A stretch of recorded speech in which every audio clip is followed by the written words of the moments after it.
you're not taking into account exactly how big these guys are. You're not scaling your requirements if you're sitting in this organization to be able to realistically ask things out of them. All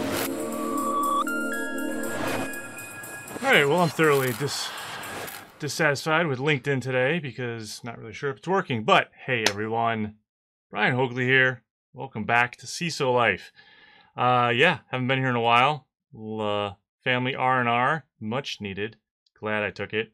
As I was telling some of my marketing interns this morning, you know, the value of disconnecting from corporate, your work, whatever it is incredible, right? Your ability to just step away from work, disassociate from whatever the issues are that you've got and seeing, and allow your brain to recharge, rethink, solve some problems. You wouldn't believe how many times I solve problems like either chopping wood or riding my bike, and I'm not actually working on something. I can come back and I feel refreshed, able to actually address the issues at hand that I want. So anyway, highly recommend it. Take advantage of your vacation time.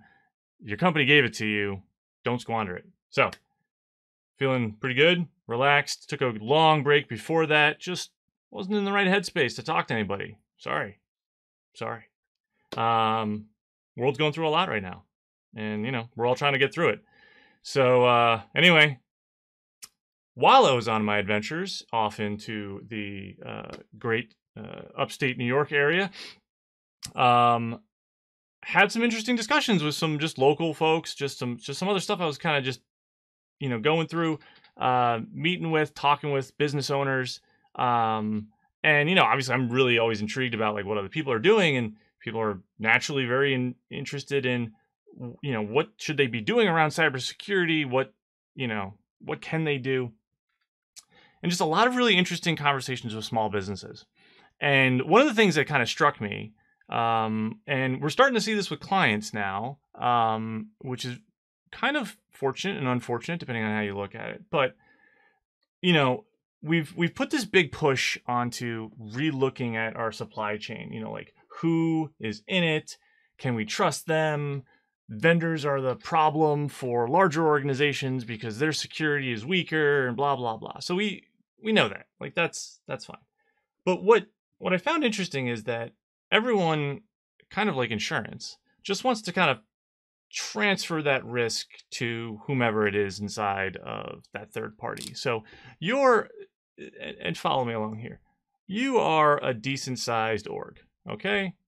And you have a number of different suppliers, companies that work for you, provide you a service. Now, you and your security team, rightfully so, should be very interested in obviously the security for your organization. And you should start being interested in the security of your suppliers. Okay, I get that.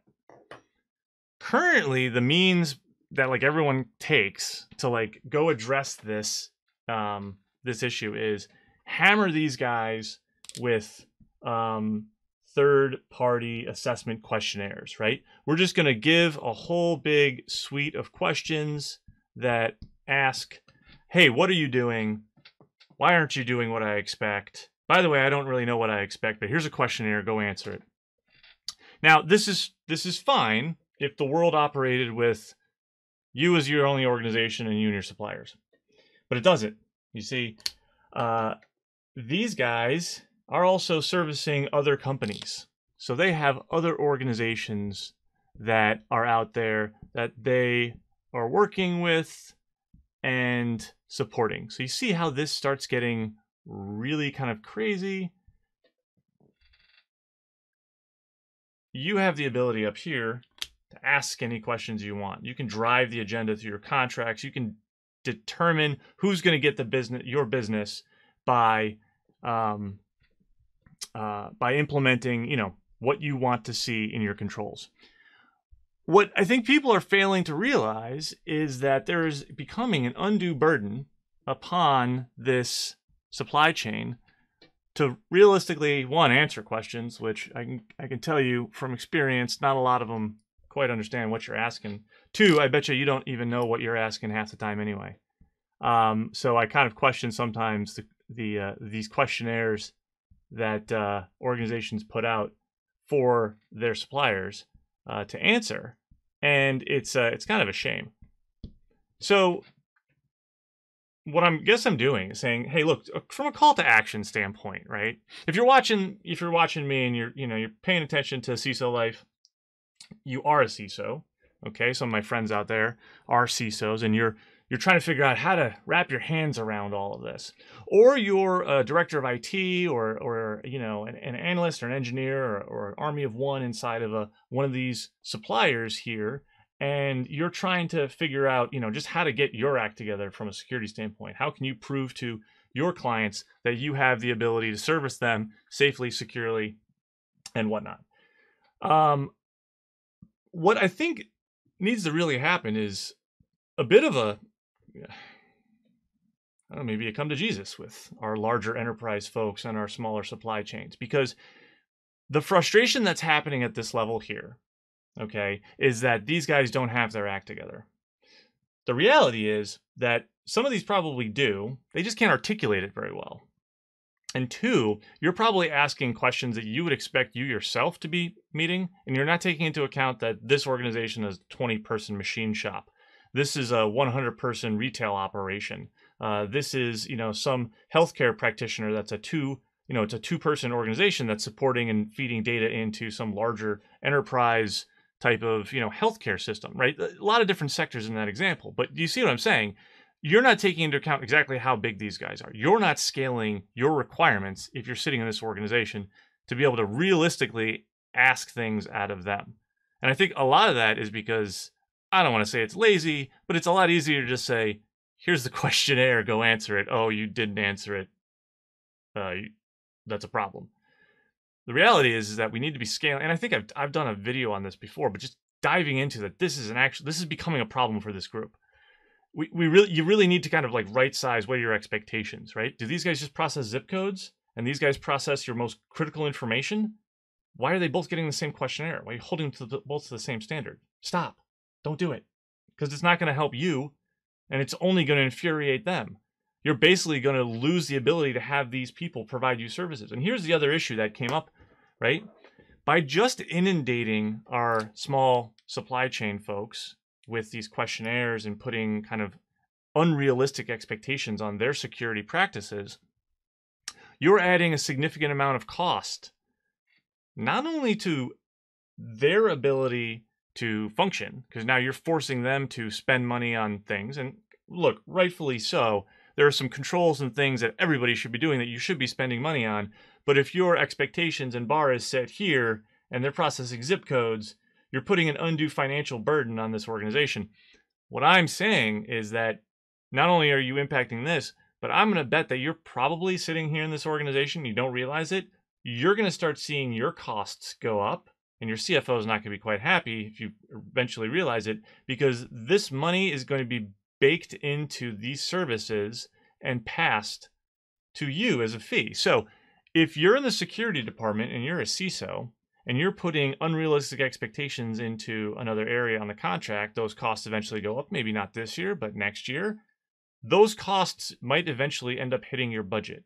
So by trying to secure yourself and your supply chain and not taking a thoughtful way to approach how to assess these folks, you've actually cost yourselves a lot more money. Probably not what you want to be doing when you're going around for budget time. It's like, oh, hey, CISO Brian, how did everything go with, well, we increased our costs for our third-party vendor management, not because we needed more licensing for this magical program that could assess all of these things, which didn't work, but the contracts that we enforced on these folks and the requirements forced them to increase their costs that came back to us. Anyway, I see it's something happening. I don't think it needs to. It doesn't need to play out this way. It does not need to go down this way. I think we need to, kind of rethink setting expectations. Don't take the easy way out when you're, assessing your third parties, right? And likewise, if you are that third party, start getting realistic about pushing back. Be able to start articulating what you do, what you don't do, what you're planning on doing, okay? It's not impossible. The folks in these organizations, these larger enterprises, should not be unreasonable when you start discussing security, okay? again, position what it is you do. If you've got a good handle on who you are, what your assets are, the type of data that you have, where your data is, who has the accesses, and you can articulate that, well, why not be able to talk through maybe some of these unrealistic expectations being set by the larger organizations? I know I've done that. I've done that as a CISO to another CISO in an organization. I've done that supporting clients in this space to larger organizations.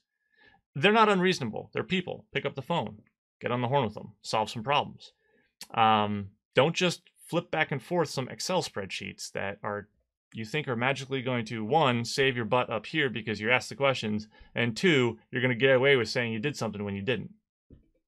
Anyway, some food for thought, just a quick hit. Wanted to bring back myself back into the studio. Glad that I did.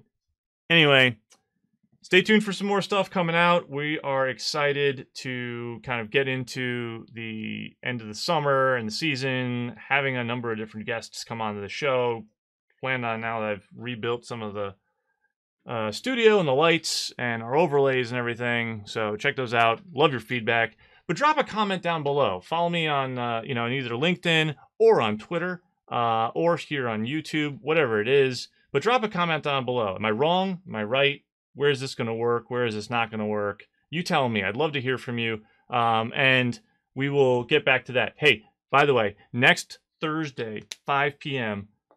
Eastern time, SideChannel, my favorite company, just because I happen to work for them, sponsoring a all CISOs open social. So I know we all love the conference scene, and we haven't been able to get to it every once in a while, but I know everyone who goes to conferences loves that section after the late afternoon keynote, where everyone breaks and enjoys some cocktails and some discussions. Well, we thought we would bring that to you. So bring your own beers or whatever, and look for the registration link coming out this week. We will be hosting that next Thursday, 5 to 6, and whenever we kick anybody out in the afternoon on next Thursday. I believe it's the 28th.